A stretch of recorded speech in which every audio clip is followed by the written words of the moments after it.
c'est vraiment un groupe de mobilité qui s'est formé au sein des employés, à l'initiative des employés, pour permettre et pour offrir un ensemble de solutions différentes de la voiture. Il faut savoir ici on est en ville, donc il y a vraiment un cadre qui s'ouvre et qui permet d'être tout à fait un autre type de mobilité. Et donc chaque initiative derrière, elle a été supportée par la direction parce qu'on est vraiment dans le cadre des valeurs de l'entreprise. Donc la mobilité fait entièrement partie de l'ADN de l'entreprise. Donc dans ces initiatives, on va retrouver aussi bien la mise à disposition de vélos partagés, de vélos électriques partagés.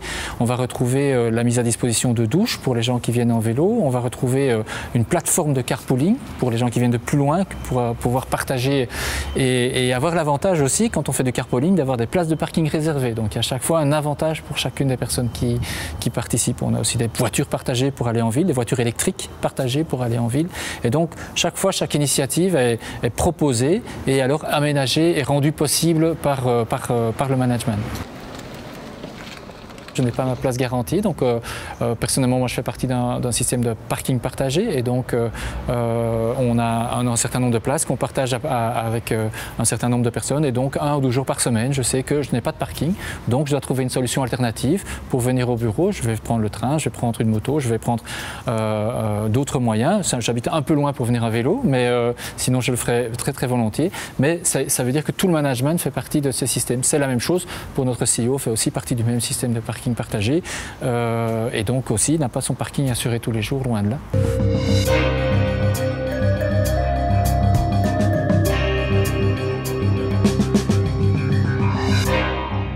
Pour les vélos électriques et pour les voitures électriques, on n'a juste rien réinventé. On a utilisé Outlook, on a défini les vélos et les voitures comme on définirait des salles de réunion.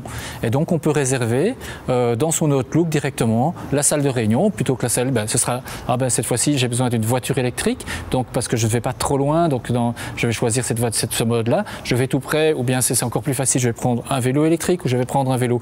Tout ça, ça correspond vraiment à une simplicité, puisque ça fait partie de nos outils de tous les jours. Donc il ne faut pas inventer, avoir une grande plateforme, etc. C'est un peu différent pour les plateformes de carpooling, parce que là, on est allé chercher une plateforme véritablement qui permet aux gens qui veulent faire du carpooling de se retrouver par rapport à des distances, par rapport à des lieux.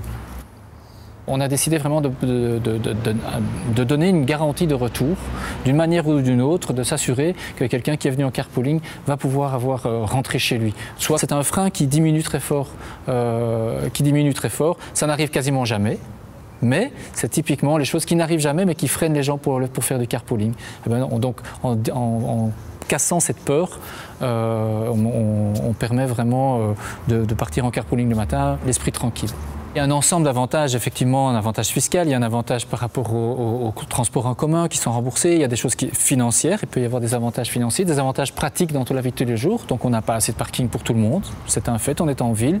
Donc il y a une certitude pour les gens qui acceptent de rentrer dans un jeu de partage, d'accéder à une place de parking quand ils en ont besoin, ou dans une place de parking quand ils font du carpooling. Il y a des avantages aussi simplement dans la convivialité, dans le fait de je vais aller chercher mon sandwich en ville, et bien je sais que je peux disposer d'un moyen de transport facile et qui me permet de revenir au bureau. Si je veux aller arriver en vélo de plus loin et que je veux faire du sport le matin, je vais arriver, je vais retrouver des douches, je vais retrouver un vestiaire, donc je vais avoir ces avantages. Donc on a aussi toute une partie d'avantages bien-être qui rentre en ligne de compte. Une fois par an, on mesure complètement. Donc on va mesurer pour pouvoir vérifier, voir quel est l'impact que ça a. On va le mesurer aussi de 2 manières.